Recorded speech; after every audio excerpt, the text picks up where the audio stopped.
تو میرے لیے ہے۔ اللہ جل جلالہ نے سورج، چاند، ستاروں، سیاروں کو، ہوا و فضاؤں کو انسان کی خدمت کے لیے پیدا کیا ہے۔ اے میرے بندے، سب کچھ تیرے لیے بنایا ہے اور تجھے میں نے اپنے لیے بنایا ہے۔ جو کچھ تیرے لیے ہے اس کی وجہ سے تو اس کو نہ بھول جا جس کے لیے تو پیدا کیا گیا ہے۔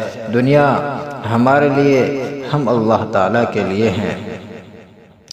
اللہ تعالیٰ فرماتے ہیں کہ دنیا تو تیری خدمت کر رہی ہے، تو اس وجہ سے مجھے تو نہ بھول، میرا نافرمان تو نہ بن، یہ تو سارے تیری خدمت گزاری کے لیے ہیں۔ ان میں تو نافرمانی کر لے تو بھی ہمارے لیے سورج چمکتا ہے، ظالم کے گھر پر بھی اپنی پوری روشنی ڈالتا ہے، عادل کے گھر پر بھی اپنی پوری روشنی ڈالتا ہے، جھوٹے کے گھر پر بھی روشنی پڑتی ہے، سچے کے گھر پر بھی پڑتی ہے۔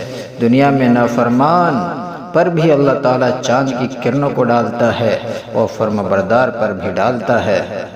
ان میں سے سارا نظام اس طرح چل رہا ہے کہ سب کے سب انسان کی خدمت پر ہیں، لیکن اللہ تعالیٰ نے ہمیں آزاد نہیں چھوڑا، دنیا میں پکڑتا نہیں، غافل نہیں، جانتا سب کچھ ہے۔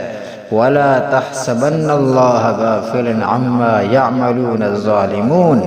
ان کو میرے حبیب صلی اللہ علیہ وسلم آپ بتائیں کہ میں تمہارے ظلم سے غافل نہیں، بے خبر نہیں۔